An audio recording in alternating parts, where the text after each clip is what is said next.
or I shouldn't say has anybody, that would be foolish. I know that people here.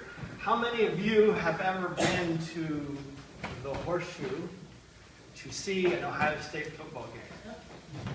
Live and in person. Okay, there we go.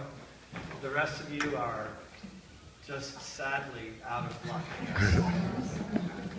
But I wanted to imagine something, and that is this. Imagine a visitor comes from somewhere, and you take them on a sightseeing tour of Columbus. And you take them, of course, to see the Horseshoe, which is not really a horseshoe anymore, but nevertheless, that's what we've called it. And you say, look at this magnificent structure. Did you know that that structure has been compared to the Colosseum in Rome? It has. It's an amazing thing. And you say, look at this amazing structure. And they say, well, what is it? What's it for? I mean, what's this thing all about? It does look magnificent. What's it here for? And imagine if you tell them, well, it was built in 1922 by an architect named Howard Dwight Smith at a cost of $1.3 million, which is a lot of money back in those days.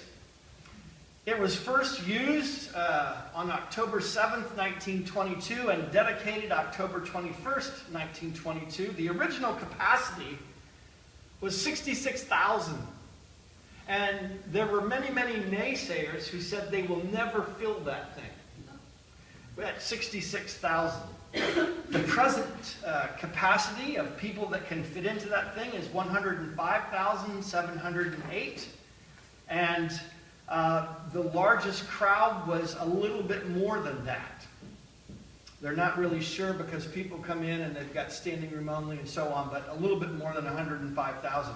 And just imagine that you went on and on and on telling them facts about the Ohio Stadium, noting that it was nestled snugly on the banks of the Olentangy River, or as we used to call it, the Oily Mangy River, and one of the most recognizable landmarks in all of college-dom. And you told them all those things and never mentioned that the Ohio State Buckeyes football team, the undisputed national champions of college football, played there.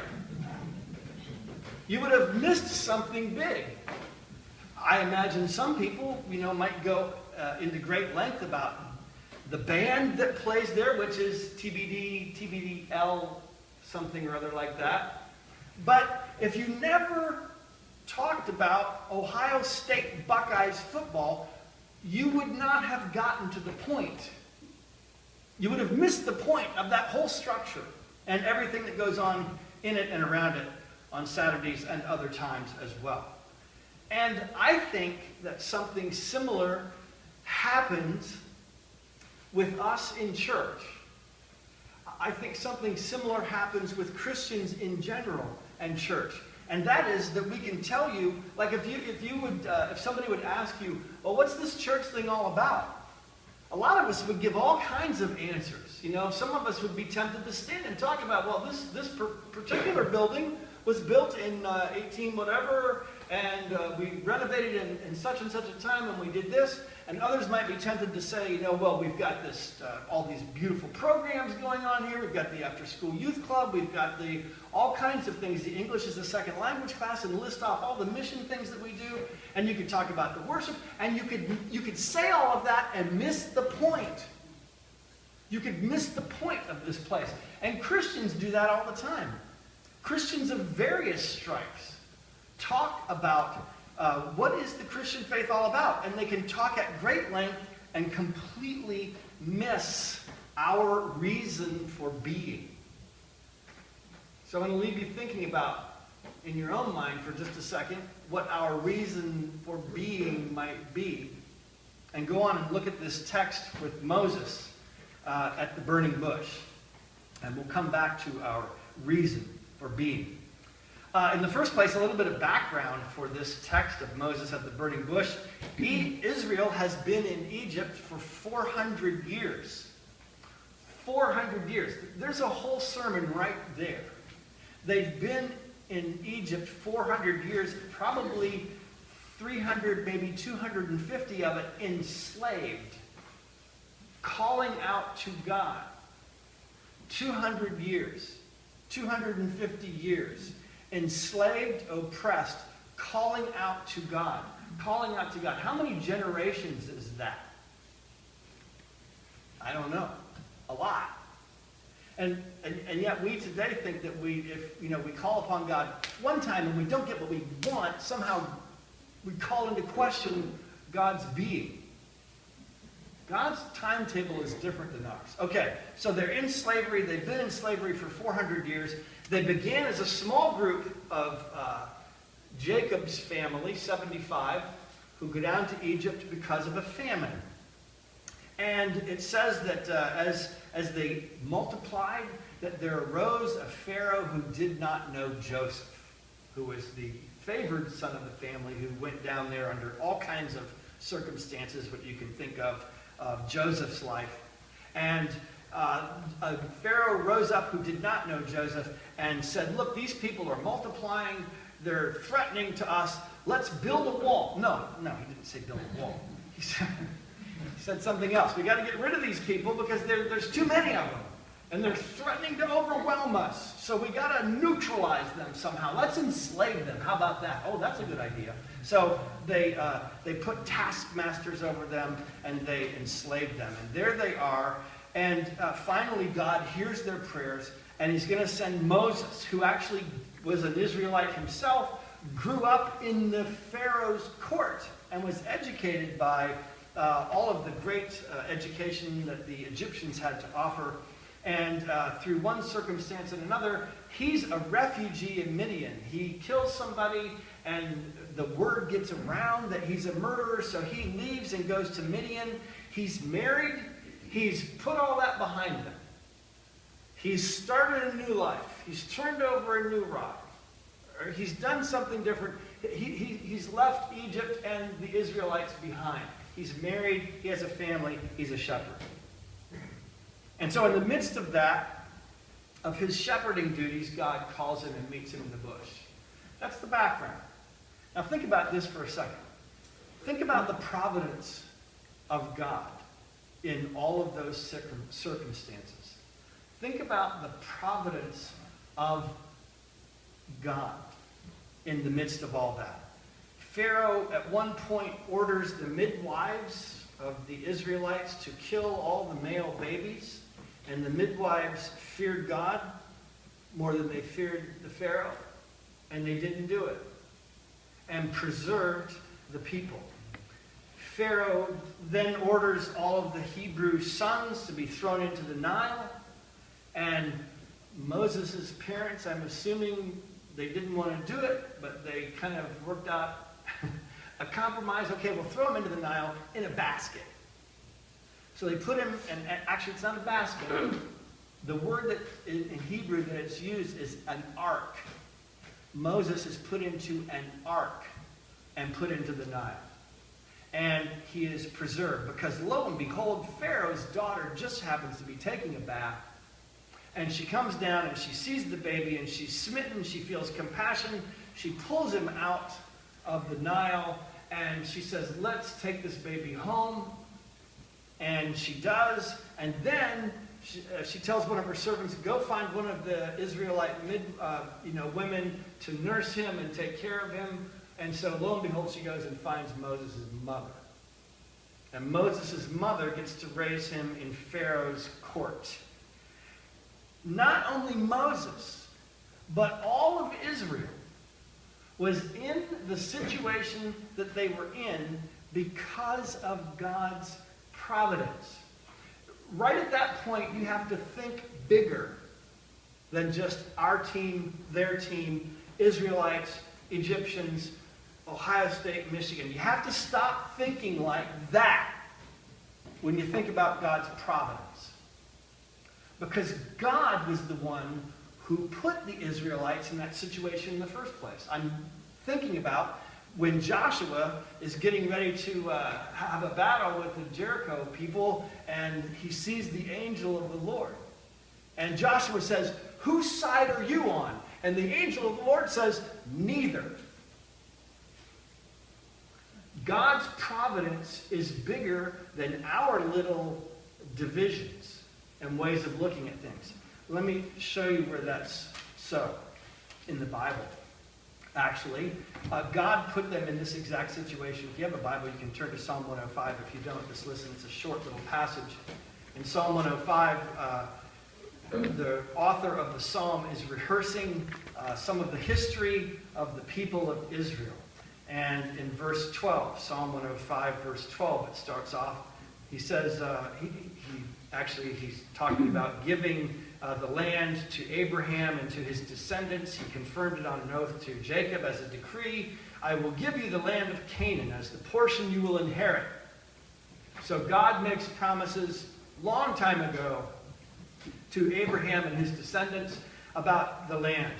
And it says, when they were but few, this is verse 12, when they were but few in number, few indeed, and strangers in it, they wandered from nation to nation, from one kingdom to another. He allowed no one to oppress them. For their sake, he rebuked kings. Do not touch my anointed ones. Do my prophets no harm. Verse 16.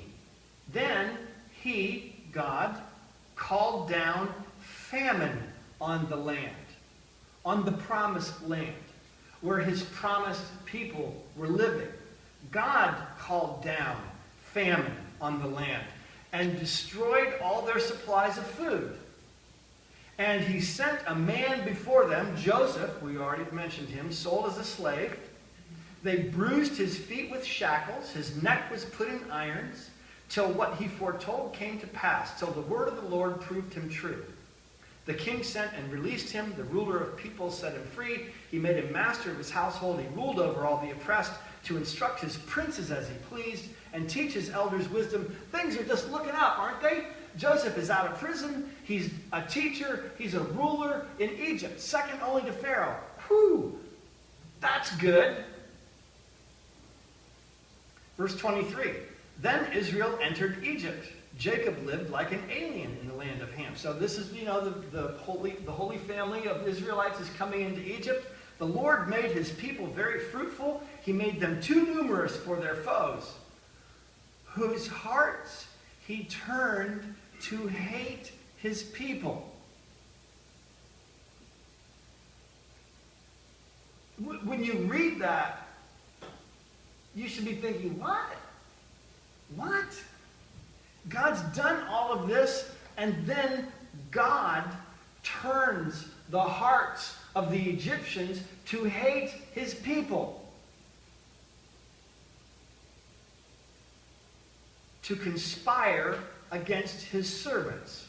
And then he sent Moses and so on, and then things get better again. But the point is that God is the central actor. God is the central actor in this whole narrative and in every other narrative and story that there is. God is central. God is central. You want to talk about our reason for being? God is our reason for being. God and what he's done for us in Jesus Christ is our reason for being. There are no accidents. Even when the people turn against us, it's not an accident. And it's not because people are hateful and spiteful. Of course they are. But it's because at root, the root cause of everything is God. God's the one who turned the hearts of the Egyptians to hate his people. God has purposes that go beyond our narrow little purposes for our lives. God's providence rules over all. That's why you read those astounding things in Presbyterian and Reformed confessions about, in the Heidelberg Catechism. It says, what do you mean by God's providence? And it says, it means that every event that happens, whether drought or famine or good years or bad, God so rules over even the blades of grass and the herbs of the field. God rules over all of that. God's providence rules over it. And I think sometimes it's so easy for people to grab God and put him on their side. Of course God's on my side. Of course God's on my side. No, God's on my side. No, God's on my side. And then we have what we have. Denominations and people and politics and all this stuff going on. And nobody realizes that God's not on anybody's side. He's on his side. And the question is, are we on God's side or not? That's what's central. Okay, providence. There are no accidents. There are Reformed people that would tell you, you cannot make a bad decision. Because even if you make a bad decision, God overrules it for his purposes in your life. Nothing happens by accident, I don't think. I don't think the Bible teaches us that anything happens by accident. I don't think it's an accident that your fawn is here with us, playing the piano.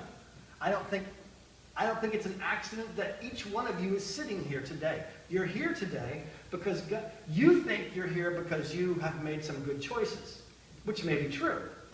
But you're mostly here because God put you here. And that happens every day. It's not just, the overall direction of my life. Everything happens for a purpose and a reason.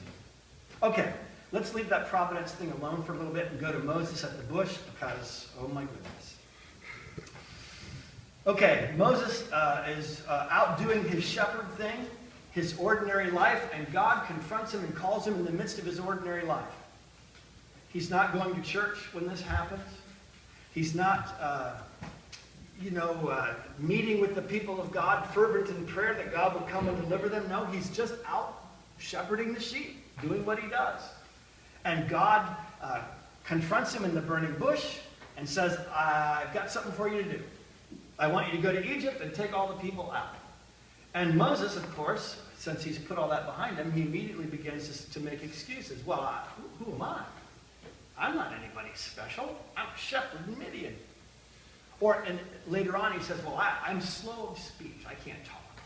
And he keeps making these excuses, and God keeps telling him, I'll be with you. I'll be with you. So one of the excuses, he says, well, now what? Say about this. Say I do. Just say I do. And he's not. I think that's funny. Go to the Israelites. Moses says to God, suppose I go to the Israelites. I'm not saying I'm going to go. I'm just saying suppose. Just talk through this a little bit, God. Suppose I do go to the Israelites, and they say to me, I say the God of your fathers has sent me to you, and they ask me, what's his name?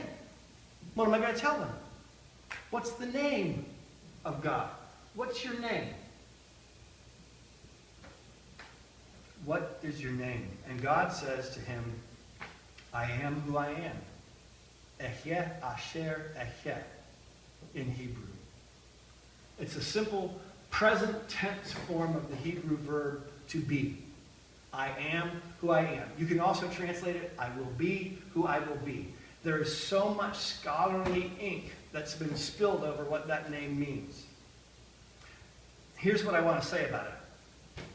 It was so sacred that the Jews wouldn't say it or write it.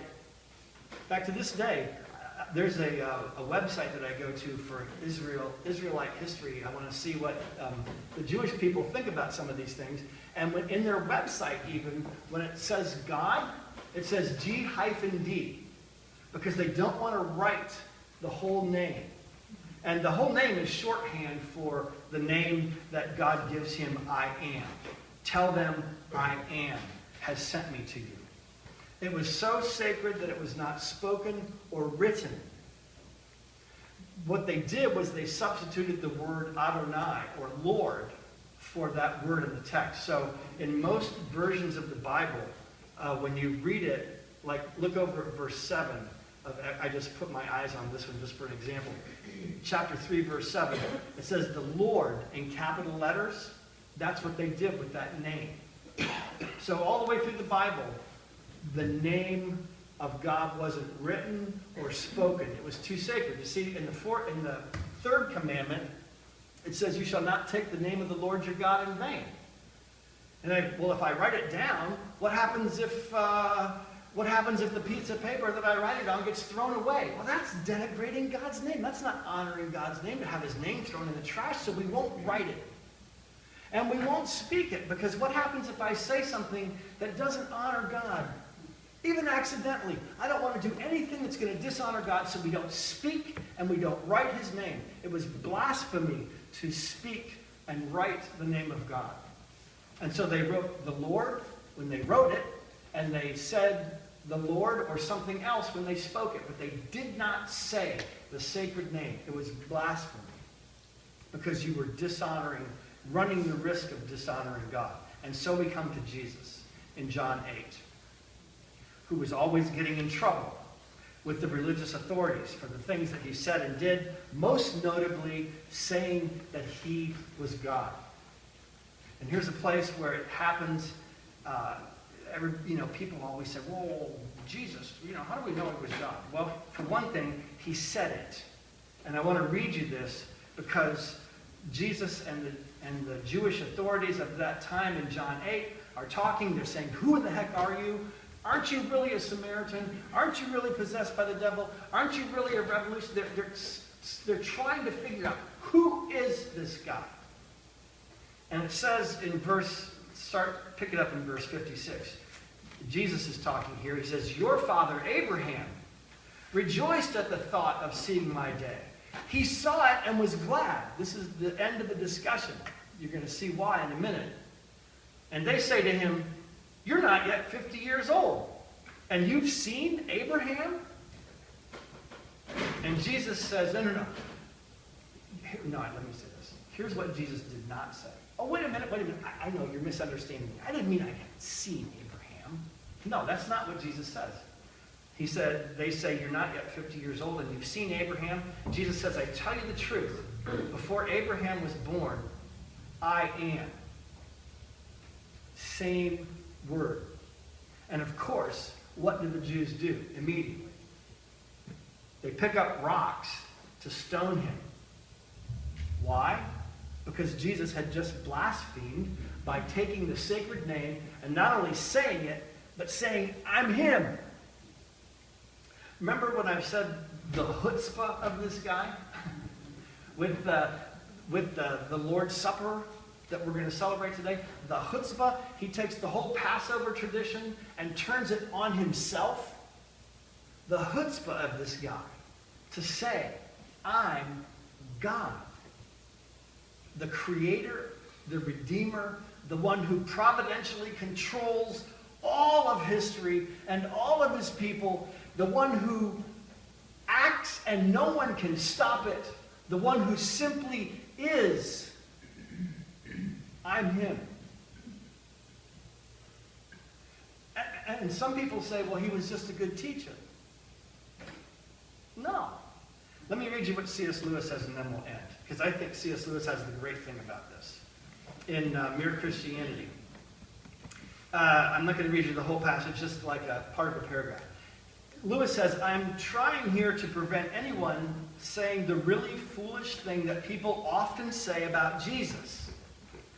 I'm prepared to accept Jesus as a great moral teacher, but I don't accept his claim to be God." Lewis says, that's the one thing we must not say. A man who was merely a man and said the sort of things Jesus said would not be a great moral teacher. He would be either a lunatic on the level with the man who says he's a poached egg, or else he would be the devil of hell. You have to make your choice. Either this man was and is the Son of God, or else a madman or something worse. You can shut him up for a fool, you can spit at him and kill him as a demon, or you can fall at his feet and worship him as Lord and God. But let us not come with any patronizing nonsense about his being a great human teacher. He has not left that open to us. He did not intend to. Let's close in a word of prayer.